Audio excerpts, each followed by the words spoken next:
I never thought I'd start Christmas morning with a shaking hand and a note that would shatter the life I'd spent 68 years building. I woke expecting the warmth of family, the scent of cinnamon rolls, and the laughter of my son drifting up the stairs. Instead, I found the kitchen silent, the coffee pot cold, and a folded piece of paper with my name scrawled in Mark's rushed handwriting sitting right where my favorite mug should have been.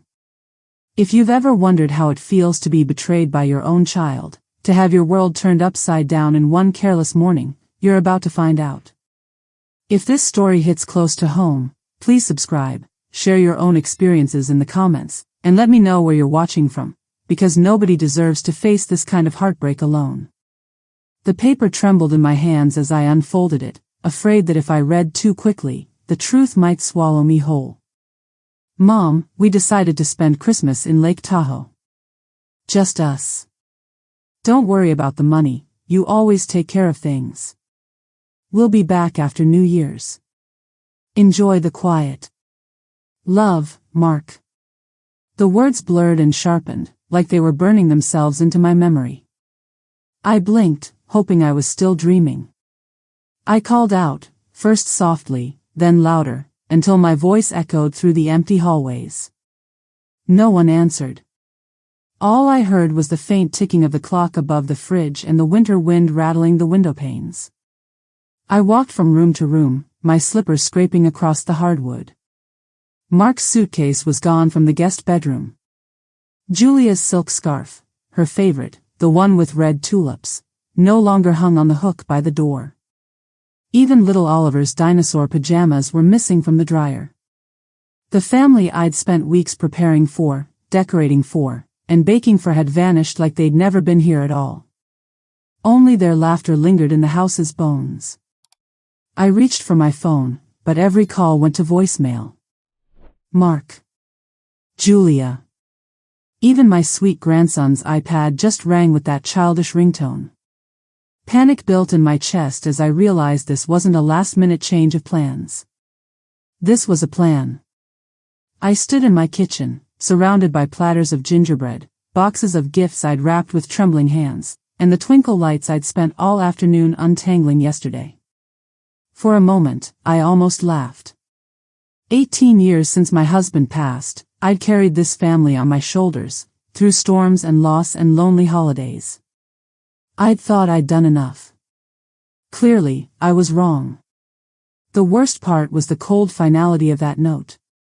Not a hint of apology. Not even a phone call to soften the blow. Just a signature and a casual, "Love, Mark," as if leaving your mother alone on Christmas was the most normal thing in the world.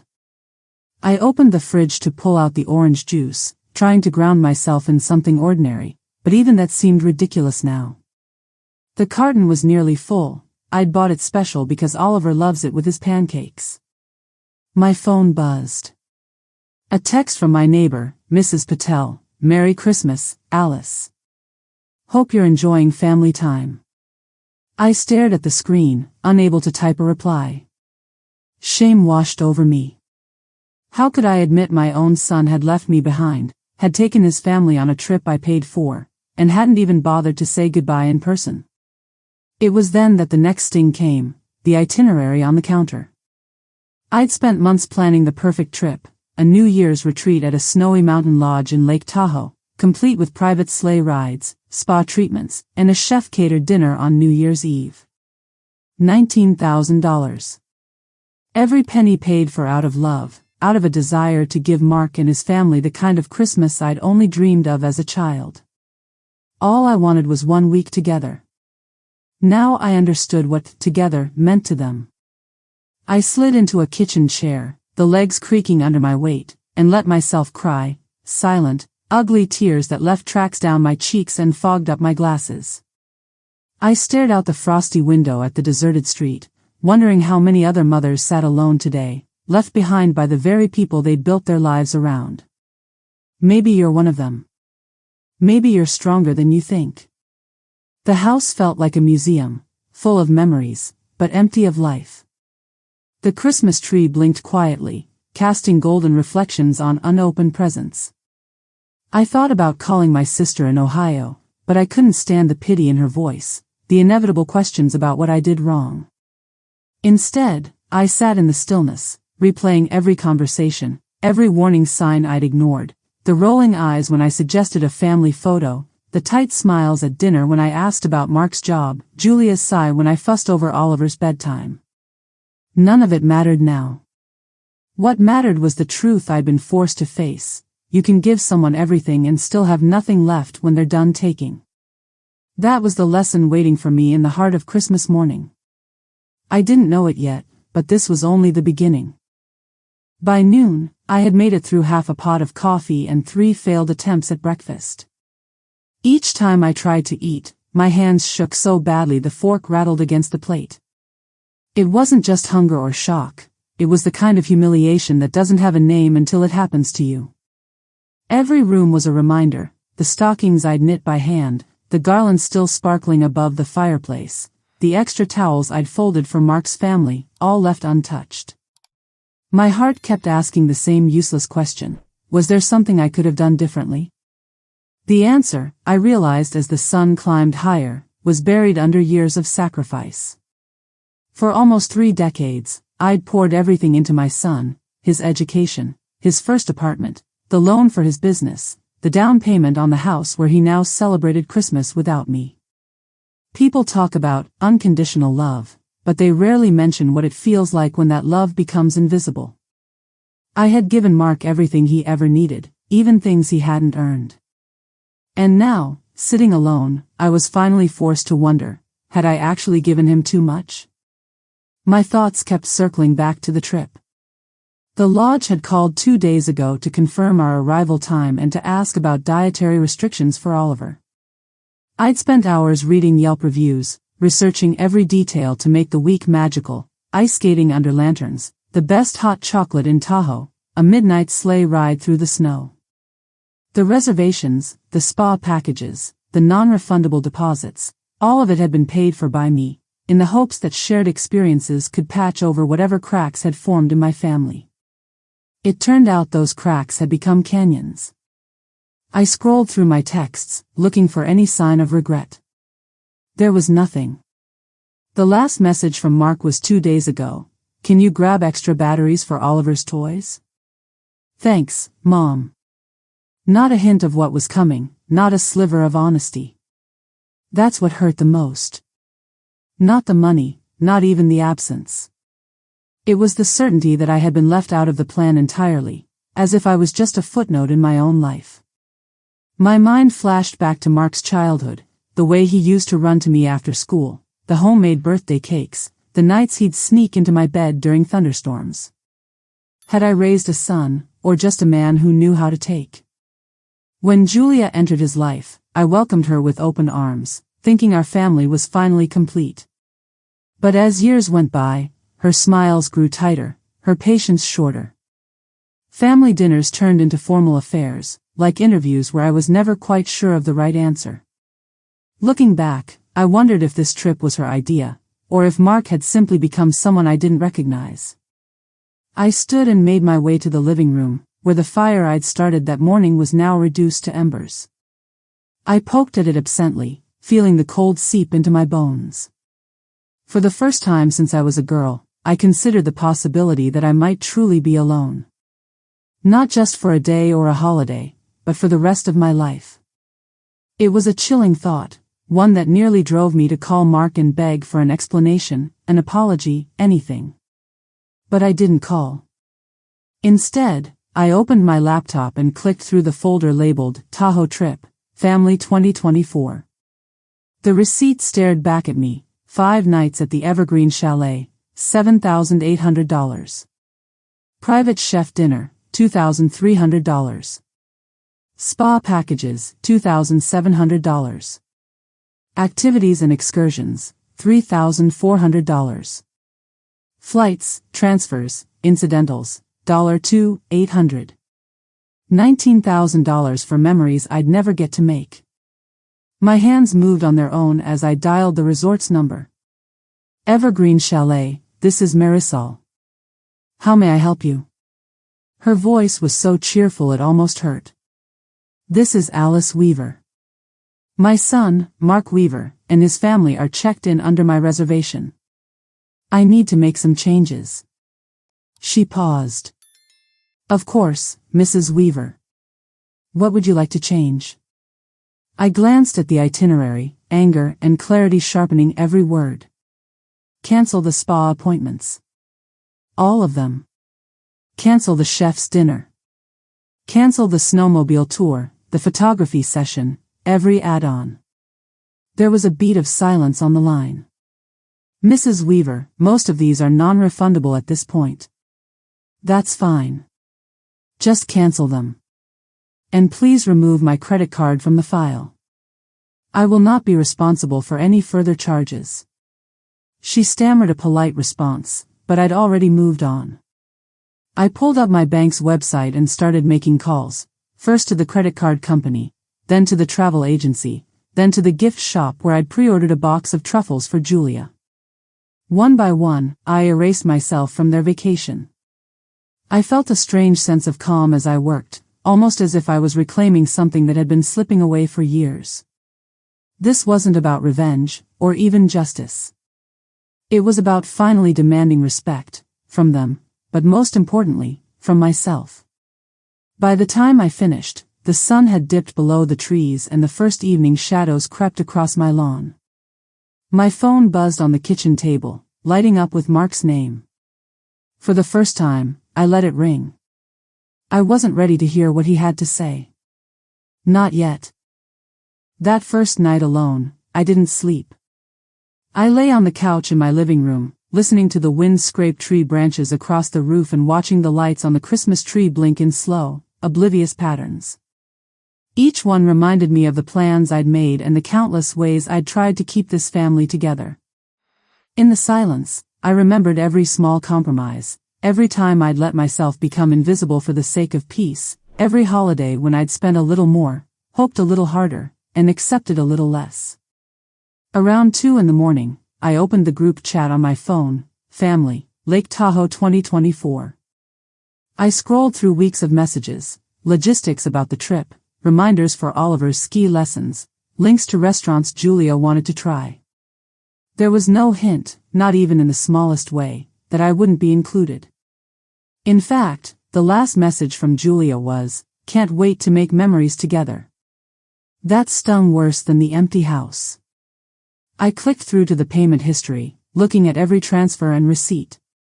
Over the years, my generosity had gone from something I gave willingly to something they'd come to expect, like the sun rising or clean towels in the guest bathroom.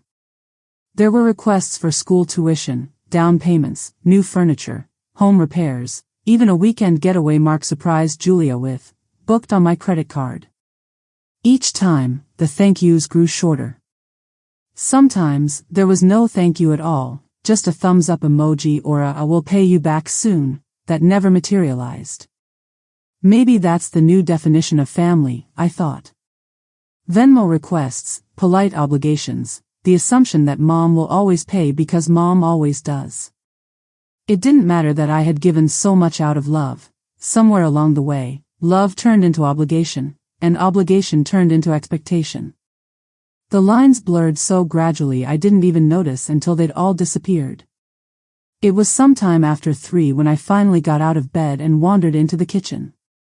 The house was so quiet I could hear the refrigerator hum and the faint tick of the old clock my late husband bought me on our 20th anniversary. I stood there, shivering in my robe, wondering what he would have said if he'd seen what had become of our only child. Frank always said, "You teach people how to treat you by what you allow." I'd always thought that sounded cold. Now, with nobody left in the house but me, it felt like the only truth left standing. A sharp knock at the door startled me out of my thoughts. My heart leapt. Could they have come back? Did Mark feel guilty, or was Julia ashamed? I opened the door to find only the mailman's early delivery, a stack of holiday cards and a single thick envelope from Mark's business. Inside was a note, written weeks ago. "Thanks for helping us with the last round of payroll, Mom. Couldn't have made it through the quarter without you. Hope Tahoe is special." The check was for $8,500, marked loan repayment. I stared at it, realizing I'd already forgotten he owed me money. That's what happens when giving becomes a reflex. You don't keep score until someone else calls the game. As morning crept in, I sat at the dining table, the check beside me, and drafted an email to my lawyer, Patricia. I needed to know what my rights were, not just as a lender, but as a person. Could I call in the old loans? Was there any way to retrieve what I'd given? I wasn't sure if it was bitterness or self-respect pushing me, but either way, I wanted answers. I attached copies of the payment agreements, the emails confirming the loans, and hit send. Patricia was efficient, always had been.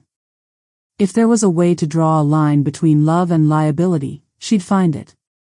By the time the first pink light hit the snow on Willowbrook Avenue, I'd made a decision. I would no longer let my kindness be used as currency for someone else's comfort. I would stop apologizing for asking to be included. I would demand the respect I should have insisted on from the start, even if it meant standing alone. At 8 a.m., my phone rang again. Mark's name flashed on the screen, then Julia's, then Mark's again. Voicemails stacked up, each more frantic than the last. Mom, something's wrong with the reservations. Mom, call us back. The spa says everything is cancelled. Did you do this? There was a time when the sound of my son's voice would have made my heart skip, no matter what he'd done. Now, I let the calls ring through, each one a small reclamation of my power. I brewed a fresh pot of coffee and watched the world outside turn silver with ice. I thought about the other mothers I'd met at church and in the community garden, all of them with their own quiet disappointments, their own lists of sacrifices. Maybe it was time for me to find my people, not the family I'd lost, but the women who understood what it meant to be overlooked and still stand tall. The last message from Julia came in at 9:30, Alice, please. We're at the front desk. Oliver is crying. Can you fix this? I closed my eyes, let myself feel the guilt and the sadness and the freedom all at once. Then I deleted the message and took a long, slow breath. For the first time in years, I felt awake. Not just alive, but awake to the fact that I deserved better, even if I had to teach my son that lesson the hard way. If there was one gift left in this ruined holiday, it was the certainty that my worth was not for sale, not even for $19,000. By noon on December 26th, the house was still, holding its breath in the aftermath of a holiday that never arrived. My phone finally rang and, for reasons I still don't fully understand, I answered. Mark's name flashed on the screen, followed by a string of missed calls and desperate texts. Mom, what happened? The lodge canceled everything. The manager won't let us charge anything to the room. The spa, the chef, even Oliver's ski lessons are gone. Call me. Please. I held the phone to my ear, letting the silence drag out before I spoke. Hi, Mark. I kept my voice calm, almost businesslike, because I could hear Oliver crying in the background, and a part of me, the part that had raised Mark, ached to fix things, even now. But another part of me, the part that had been invisible for years, stayed steady. He started with excuses. Mom, we didn't mean to leave you behind. It was Julia's idea, she thought you'd like some quiet. The lodge said everything's been cancelled and there's a huge bill. We can't pay for any of it. Please just call them and sort it out. For Oliver. The way he said, for Oliver, was meant to twist the knife, to remind me I was still a grandmother, still expected to make the world safe and warm for everyone. But the truth was, I'd spent years rescuing Mark from his own choices, and it had led us to this moment. I took a slow breath and steadied my voice. I'm sorry you're having trouble, Mark, but you made your decision. You left me behind on Christmas, after everything I did for you. I canceled the trip because I realized I was the only one paying for memories nobody wanted to make with me. There was a stunned silence. I heard Julia in the background, her voice sharp. Ask her again. Tell her Oliver's upset. Mark's voice dropped, turning from desperation to something like anger. You're punishing us over a misunderstanding? Mom, this is ridiculous. You can't just walk away from your own family over a vacation. Something inside me shifted. I realized he truly didn't see what he'd done, not just this year, but for years. Mark, this isn't about a vacation. This is about respect, and honesty, and the way you treat people who love you. I paid for everything because I wanted us to be together. You decided I didn't matter. His reply came quick, brittle. That's not fair. We just needed some space. Julia thought. I interrupted. You've had all the space you wanted. You took it. I'm done paying for the privilege of being left out. Julia grabbed the phone, her voice tight with anger and fear. Alice, this is going to ruin Oliver's holiday. Is that what you want? For him to remember Grandma ruining Christmas? For a moment, I almost caved. I almost said yes, I'd fix it, just to make the crying stop.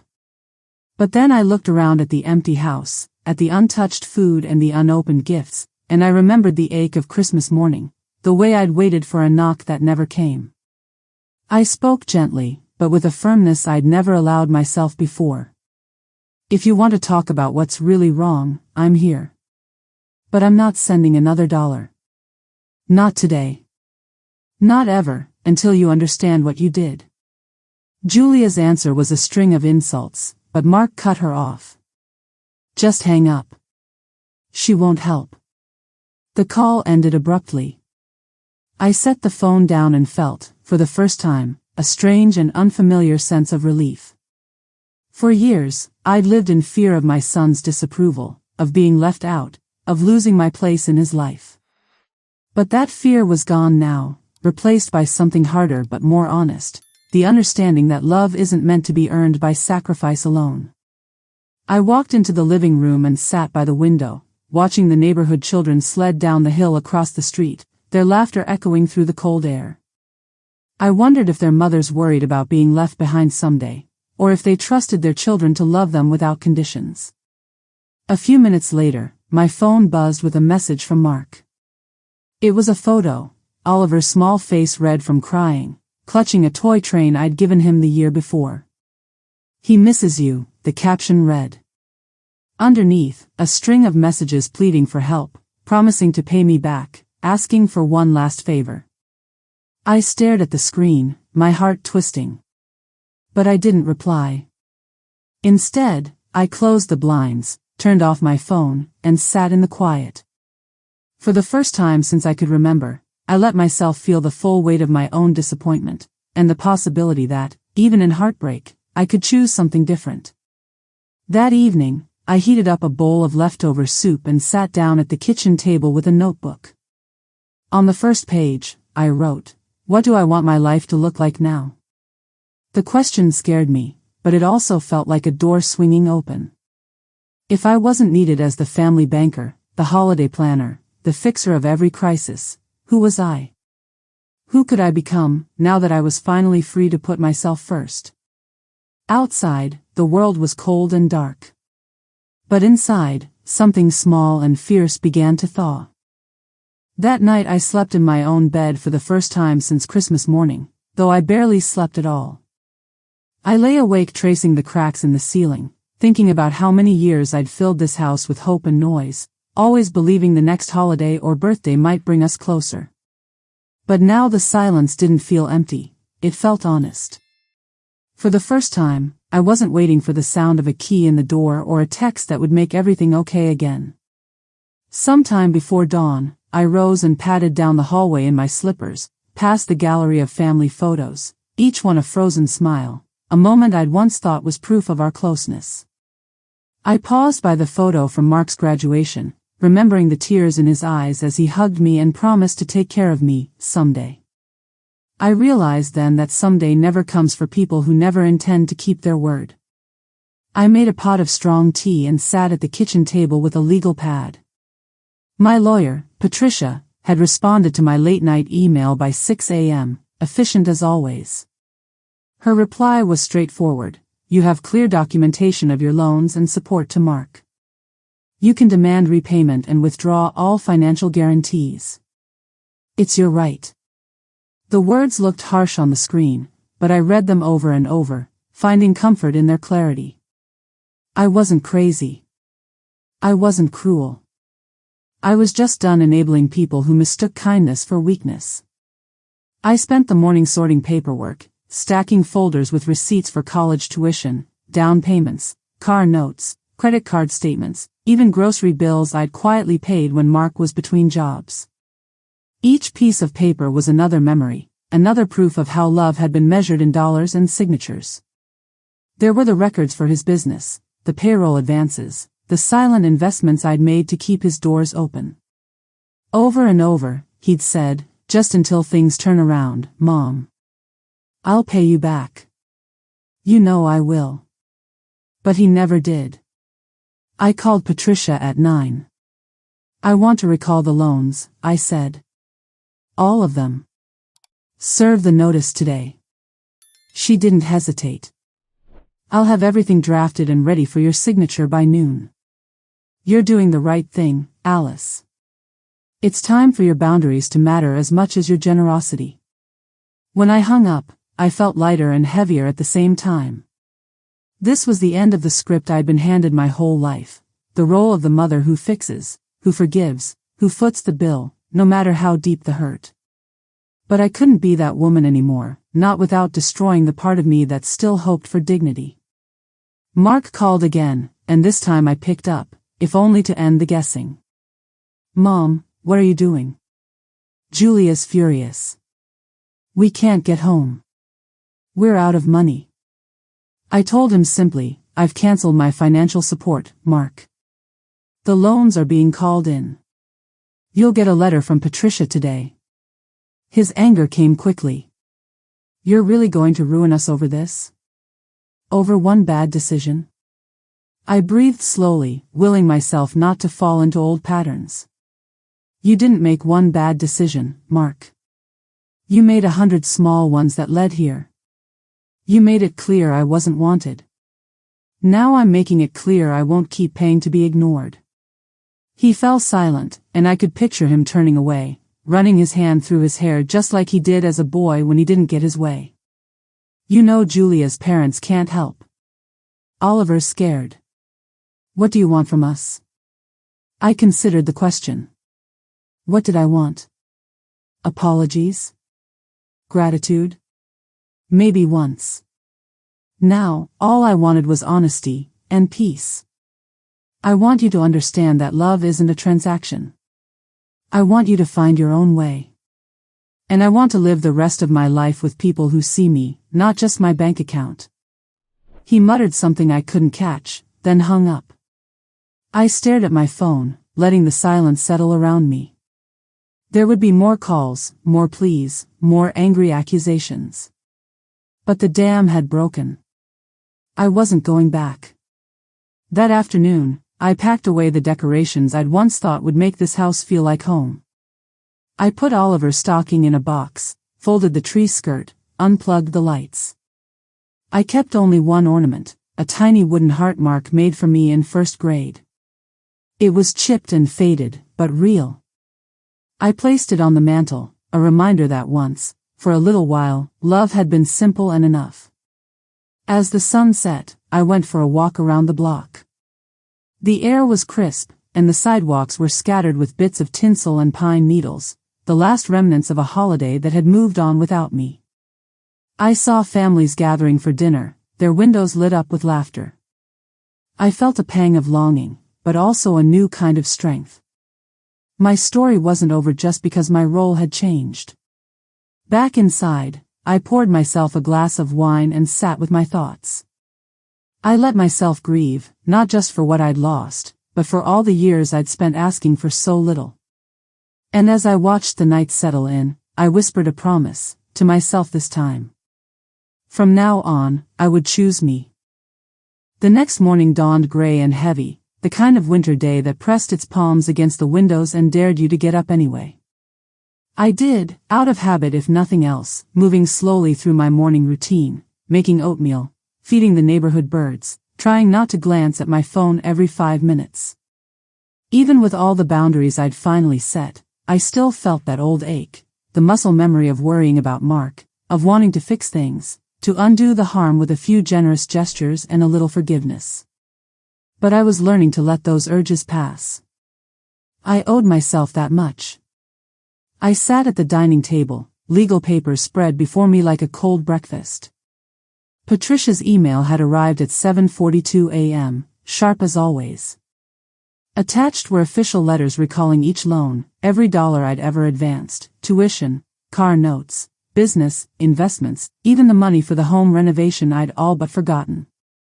I read the documents carefully, my eyes stinging with every familiar detail, the dates, the amounts, the signatures written in Mark's quick, hopeful scrawl. There was no question, he owed me, not just in money, but in honesty and respect. This was my way of asking for both. By 9, the letters had been sent by certified mail and email, and Patricia confirmed they'd been delivered. I expected Mark to call, and I was right. He rang before noon, his voice tight and defensive, already rehearsed. "Mom, this isn't fair. You can't just do this to your own family." "I'm not doing anything to you, Mark. I'm just holding you accountable for promises you made." He scoffed, and I heard Julia's voice in the background, sharp and anxious. "You know we can't pay all this right now. Why are you making things worse?" I closed my eyes and steadied myself. "I'm not making things worse, Julia. I'm stopping them from getting worse. I can't spend the rest of my life funding people who see me as a burden instead of a blessing." For a moment, all I heard was the hum of the line and Oliver's muffled voice, probably asking what was wrong. Mark's anger broke through, brittle and loud. "So, what now? You want to see us homeless? Is that what you want?"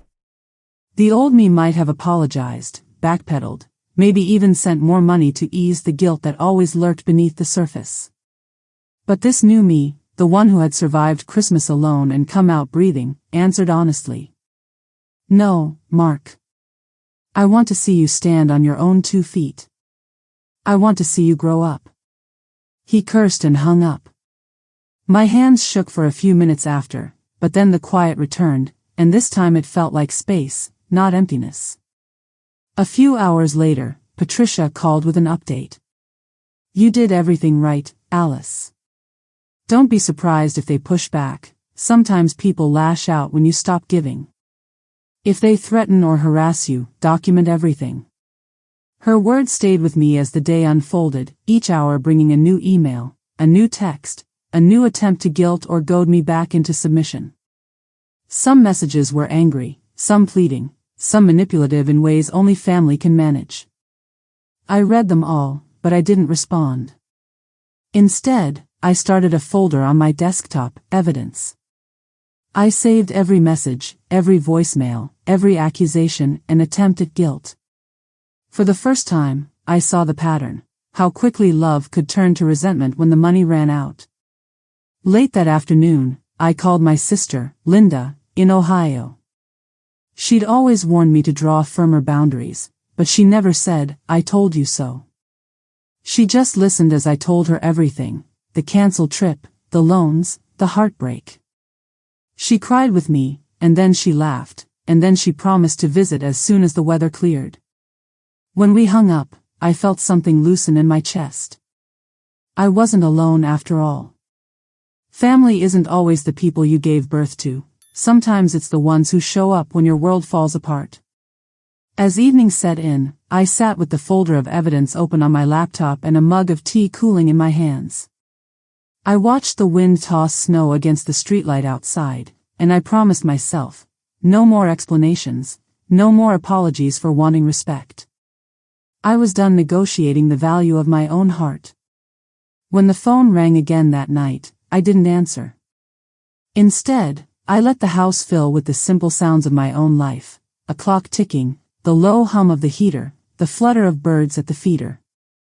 I let myself believe, for the first time in a long time, that maybe, just maybe, this could be enough. The days that followed felt strangely suspended, as if I were floating in the aftermath of an accident that hadn't quite finished happening. I moved through each morning with quiet purpose, organizing my documents, double-checking legal steps, making sure every boundary was airtight. My lawyer Patricia assured me that everything was proceeding by the book. I believed her, but I also knew that family rarely plays by rules, especially when money and pride are at stake. Mark's silence didn't last long. On the third day after the recall letters went out, my phone lit up with a series of group messages from Mark, Julia, and even Julia's parents. The tone was urgent, sometimes pleading, sometimes furious, sometimes dripping with the kind of accusation only those closest to you can wield. You're destroying this family over money. We always tried to make you happy, Mom, but you never trusted us. Oliver misses you. He's asking why Grandma won't help us. Each line was a little dagger, honed for maximum guilt. I felt them all, but something inside me refused to bleed. That evening, my front porch lights cut across the snow as a car pulled into my driveway. Julia's parents stepped out first, their faces tight with anxiety. Then Mark and Julia followed, Oliver in tow, clinging to his mother's hand, his eyes swollen from crying. I watched from the window, my hands pressed together, my heart a war between old instincts and hard-earned wisdom. When the doorbell rang, I made them wait a moment before opening it. I greeted them with a calmness I barely recognized as my own. "Come in," I said, and led them to the living room. They gathered on the edge of the couch, all eyes on me. Mark looked exhausted, paler, thinner, as if the past week had carved years into his face. Julia stared at the floor, jaw clenched. Oliver sat quietly, gripping a stuffed bear. "We need to talk," Mark began, voice hoarse. "You've made your point, Mom. We messed up. But this is too much. We have nowhere to go. The bills are piling up. Julia's parents can't help anymore. You're the only family we have." I sat across from them, folding my hands in my lap. "You're not here because you want to make things right. You're here because you want relief. You're here because the money stopped." I said it softly, but it landed like a slap. Julia's mother tried to intervene, voice shaking with practiced empathy. "Alice, surely there's a way to work this out. Mark made a mistake, but he's a good son, he's just lost right now." I shook my head. A mistake is forgetting to call on my birthday. This was a choice. You all made a plan, left me alone, took what I gave, and expected me to keep giving. What exactly do you want from me? To forget? To forgive? To start over as if nothing happened? Julia's father cleared his throat. "It's Christmas, Alice. Family." I cut him off gently. Family means nothing without respect. It's not about Christmas. It's about every day that comes after, and the way you show up when nobody's watching. For a long time, no one spoke. I looked at Mark and saw in his eyes a glimmer of something I hadn't seen since he was a child, real fear. Not just of hardship, but of losing the place he always assumed would be waiting for him. "I'm not saying I don't love you," I said, my voice trembling. "But I can't save you from the consequences of your choices. I'm done trading my peace for your comfort." Julia finally met my eyes, tears streaking her cheeks. "You're really turning your back on us?" "No," I said. "I'm turning toward myself. For the first time, I'm putting my own needs first. I hope you can do the same." Oliver started to cry, confused and tired. Mark scooped him up, his anger collapsing into quiet defeat. "Let's go, Julia," he said, and the whole group filed out, heavy and slow. I stood at the window long after their car disappeared down the block. I felt every ounce of grief, but underneath it, a slow-burning strength. I had finally defended my own worth. I knew there would be fallout, gossip among friends, calls from distant relatives, stories told and retold. I was ready. That night, as the world outside was hushed with new snow, I wrote in my journal for the first time in years. I am not responsible for their lessons, I wrote. Only my own. I slept deeply, and for the first time in decades, my dreams were quiet. I thought the worst was over, but I underestimated how desperate people become when their old safety nets finally vanish. The next morning, just after sunrise, the calls began again, this time not just from Mark and Julia, but from relatives I hadn't heard from in years. My cousin Rebecca, who only ever reached out for recipes or favors, left a voicemail full of forced concern. Alice, I heard you've been unwell. I'm so sorry to hear about the family troubles. Maybe you just need a little break? Let Mark fix things. Call me back, honey. Her tone was syrupy, the kind people use when they're talking about you behind your back. I knew what this was, damage control. My family, having realized I wouldn't back down, was trying to flip the story. I received 3 more messages from friends of friends, neighbors hinting that maybe I was taking things a bit too far. It was like watching a slow-motion smear campaign unfold, designed to make me seem irrational, even unstable. The irony wasn't lost on me. All those years I'd let myself become invisible, and now, when I finally stood up for myself, everyone suddenly had something to say. I didn't answer any of their calls. Instead, I spent the morning meeting with Patricia at her office. The winter light filtered through tall windows as I spread the thick stack of documents across her conference table, signed loan agreements, old checks, screenshots of Venmo transfers, printouts of every angry or pleading text I'd received in the past week. Patricia read everything, her eyes growing steely. You have done everything right, Alice. They can twist the story in the court of public opinion, but they can't change the facts. If any threats escalate, or if you feel unsafe, call me or the police. You have every right to protect yourself, legally and personally. I nodded, letting her words settle into the space inside me where fear used to live. I wasn't just fighting for my savings. I was fighting for my right to be treated like a person whose boundaries mattered. There's a price to dignity, and sometimes it's paid in loneliness, in silence, in the cold judgment of those who have never walked in your shoes. That afternoon, the calls stopped. The silence that followed felt sharp, but also peaceful. I turned off my phone and sat in the backyard, wrapped in an old blue sweater, watching the sparrows peck at the snow-dusted grass. For the first time in weeks, my mind was quiet enough to notice the world around me, the distant rumble of a train, the smell of chimney smoke, the way the sunlight made the snow glitter. These small things had always been there. I'd just been too busy tending to everyone else's needs to notice. As dusk fell, my neighbor, Mrs. Patel, knocked gently at my door. She brought a plate of samosas, her eyes soft with real understanding. She didn't pry. She just sat across from me at the table, sipping tea, filling the silence with gentle stories from her own life, of disappointments, of children growing up and away, of learning to belong to herself again. We talked until the streetlights came on, and I realized I was smiling for the first time since Christmas Eve. That night, I sorted through boxes in my attic, old letters, Mark's childhood drawings, photos from years when we'd all been happy and nothing seemed fragile. I cried for a while, then carefully put away the things I wanted to keep. I threw out nothing, but I also didn't cling. These memories were part of me, but they didn't have to hold me hostage anymore. Before bed, I made a list, not of grievances, but of dreams. Places I wanted to visit. Books I wanted to read. People I wanted to invite for dinner, even if they weren't family by blood. I wrote down the name of the community center's painting class and the number for a hiking club I'd always been curious about.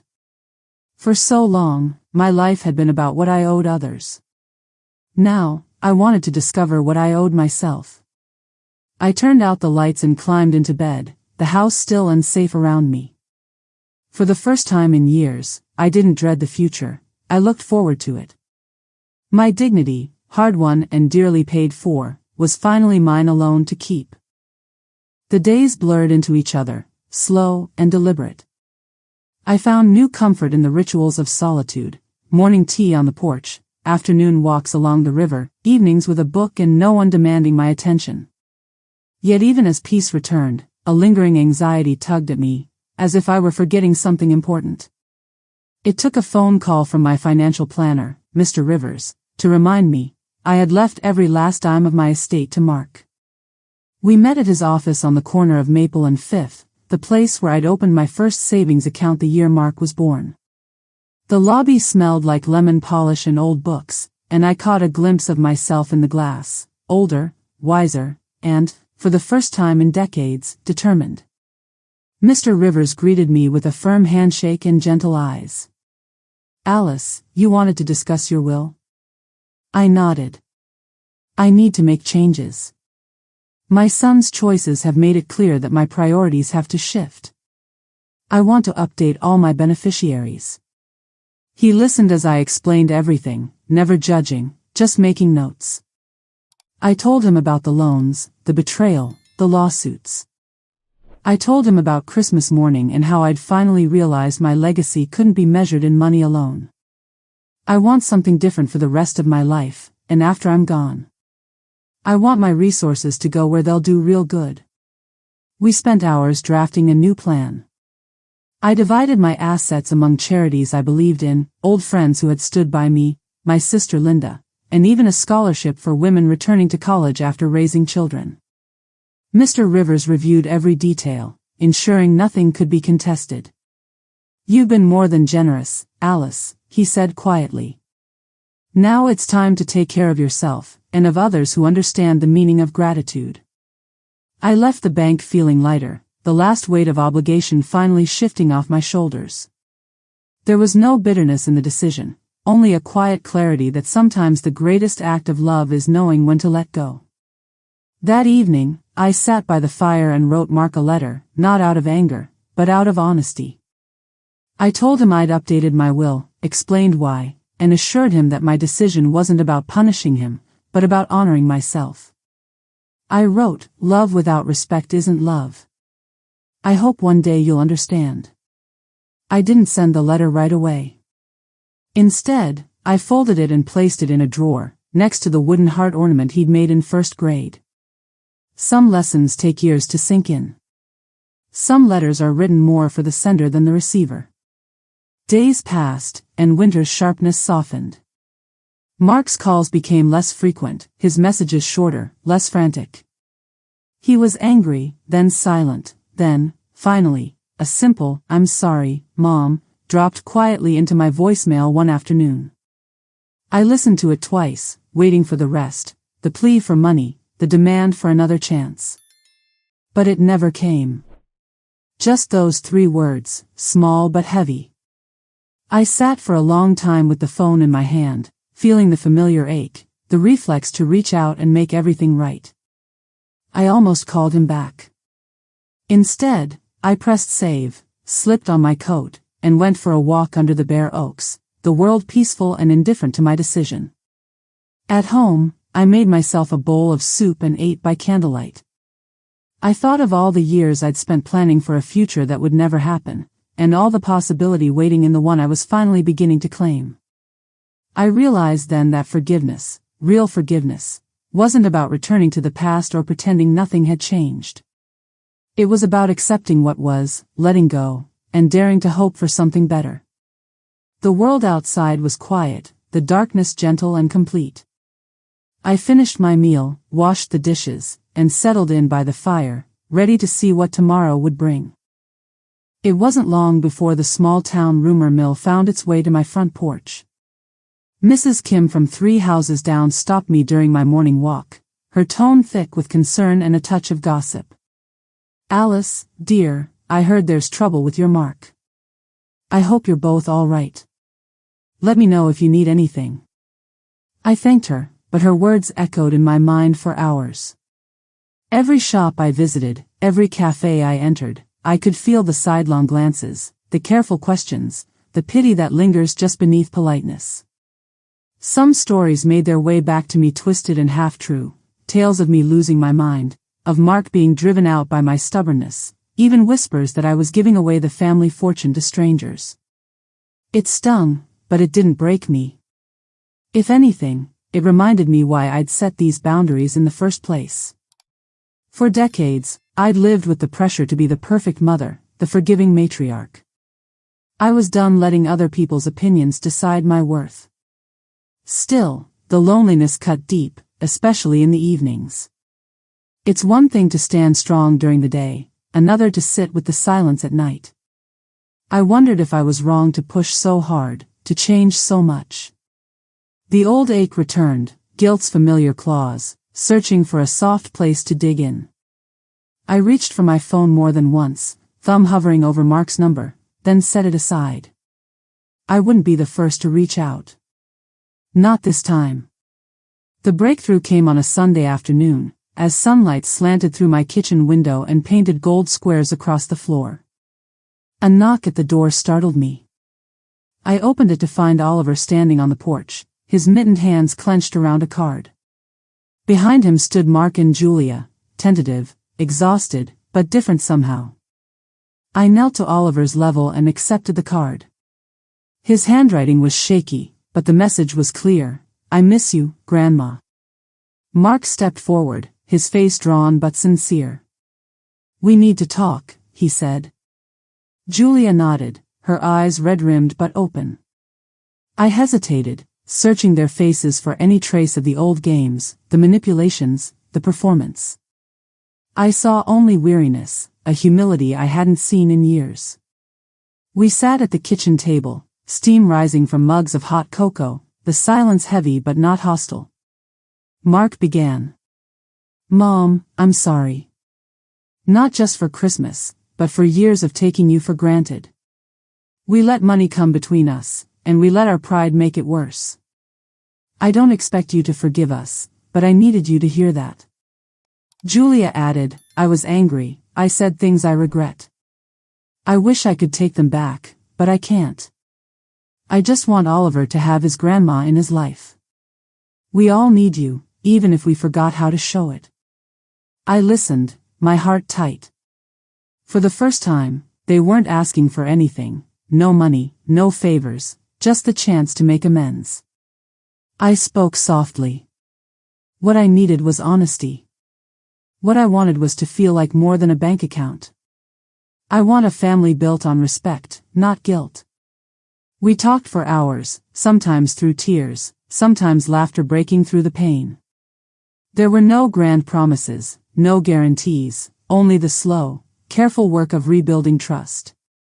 Oliver dozed in my lap as the sun slipped below the rooftops, and for the first time in a long time, I felt the house grow warm again. Before they left, Mark hugged me, a real, unguarded embrace.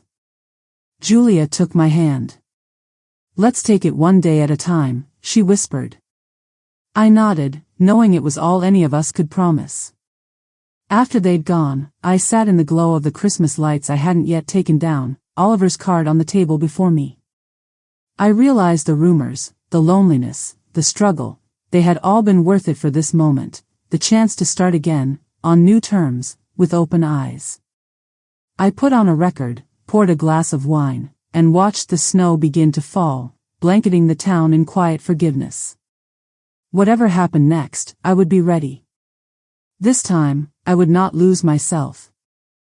The next days were quiet, tentative, as if the world was holding its breath to see what I would do next. Mark texted every evening, simple check-ins at first. How was your day, Mom? Did you get out for a walk? Never asking for anything, only offering small pieces of himself. Julia sent photos of Oliver painting, bundled up on his way to school, or grinning from ear to ear over pancakes. I responded, but carefully. I wasn't ready to fall back into old habits, wasn't ready to let my guard down completely. I had learned, at last, that love with no boundaries isn't love at all, it's a slow erosion of the self. Still, I felt hope, fragile but growing, each time the phone buzzed. Some evenings I found myself replaying our conversation around the kitchen table, marveling at how much lighter the house felt, how different my own laughter sounded echoing through the rooms. I realized I'd been holding my breath for years, waiting for someone else to decide if I was worth loving. Now, every small gesture felt like a seed, cautiously planted, that just might bloom if I let it. One morning, Julia called and asked if she and Oliver could visit on Saturday, just for a couple hours. I almost said no out of habit, but stopped myself. Yes, I said, my voice surprisingly steady. I'd like that. I spent the next days baking Oliver's favorite chocolate chip cookies and airing out the guest room, just in case.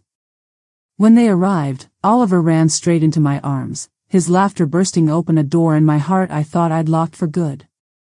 Julia watched from the doorway, her face soft with relief and apology. We talked quietly as Oliver played with his train set in the living room, the sunlight glinting off the windows and filling the house with a gentle warmth. I know we have a long way to go, Julia said, her voice trembling a little. I know trust isn't something you just get back overnight. But I want you to know that I see you. I see everything you've done, and I'm sorry for every time I made you feel invisible. Tears threatened, but I kept them at bay, smiling instead. Thank you. That's all I ever wanted, to be seen, and to be respected. For the first time, we weren't competing for the last word or trying to score points. We were just two women, tired but hopeful, determined to make something better from all the damage. Later, as I watched Julia and Oliver head out into the chilly afternoon, I realized how much had changed, not just in my family, but in myself. I no longer felt responsible for everyone's happiness. I no longer believed that love had to be bought, or that forgiveness meant forgetting. I felt, for the first time, the solid ground of my own boundaries, and I knew I could welcome them back into my life without giving up my own peace. That evening, Mark called. His voice was low, almost shy. Mom, I've been thinking about everything. About what you said. I'm going to talk to someone, about my anger, about the way I've treated you. I want to do better. For myself. For Oliver. For you. For a long moment, I didn't say anything. I just let his words settle, let myself believe he meant them. That's all I ever wanted, Mark. Not perfection. Just honesty and effort. After we hung up, I sat alone in the golden hush of dusk, watching the lights of the town flicker on, one by one. I felt proud, not just of my son, but of myself, for surviving the storm and finding a new way forward. Life would never go back to the way it was. But maybe, just maybe, it could become something better, truer, braver, and more beautiful than I'd dared hope for. Spring arrived quietly, the snow melting from my garden and green shoots pushing up through soil that had lain frozen for months. Each morning, I watched sunlight pour through the kitchen window, turning dust motes to gold. The house felt different now, still, but not lonely. The ache that had haunted the holidays faded with every new leaf, every small sign of life returning. I realized I was learning how to live for myself, not just for others. Easter came, and for the first time in years, I hosted a simple brunch. Linda drove in from Ohio, bringing homemade preserves and that loud, unstoppable laugh of hers. Julia and Mark arrived late but together, Oliver bounding up the porch steps with a bouquet of daffodils he'd picked himself. We ate at the old oak table, the one that had witnessed so many tears and arguments and birthdays. This time, conversation drifted easily, everyone relaxed. No accusations, no accounting of debts, no pretending. Just the easy, hesitant piece of people who knew they'd nearly lost each other, and somehow decided to try again. After the meal, Oliver asked if we could hunt for Easter eggs in the backyard. As he raced across the lawn, Julia and I watched from the porch. She squeezed my hand, just once, and I squeezed back. There were no grand speeches, no apologies left to make. Forgiveness had come not in a single moment, but in 100 quiet acts of kindness and respect. Mark joined us, uncertain at first, then more at ease with every story told, every laugh that didn't end in a fight. I realized then that family wasn't about who got the last word, or who made the biggest sacrifice. Family, I'd learned the hard way, is built day by day, on honesty, on hard boundaries, on the courage to choose yourself and then choose forgiveness, too. It's in every hard conversation you don't run from, every chance you take to let love grow back in its own, imperfect way. When they packed up to leave, Oliver hugged me so tightly I had to laugh. "Will you come to my soccer game next weekend, Grandma?" he asked. I promised I would. As their car disappeared down the street, I felt the bittersweet pull of love, how it can break you, and still, if you're brave, let you be whole again. The sun set, painting the sky in soft pastels. I cleaned up the dishes, humming to myself, no longer counting losses but savoring every small joy I'd reclaimed. I made tea and settled by the window, writing in my journal, "Today, I chose peace. Today, I chose myself, and I found my family waiting there, too." If you found any part of this story in your own life, I hope you know you're not alone. If you've ever been left out, if you've had to fight for your dignity or start over from nothing, know this: you're stronger than you think. Healing doesn't always look like a perfect reunion. Sometimes it's just the simple, stubborn act of opening your door one more time. If this story moved you, please subscribe to the channel, share your own journey in the comments below, and tell us where you're watching from. Every story matters, and yours might help someone else choose hope. Thank you for listening. Here's to new beginnings, for you, for me, for all of us.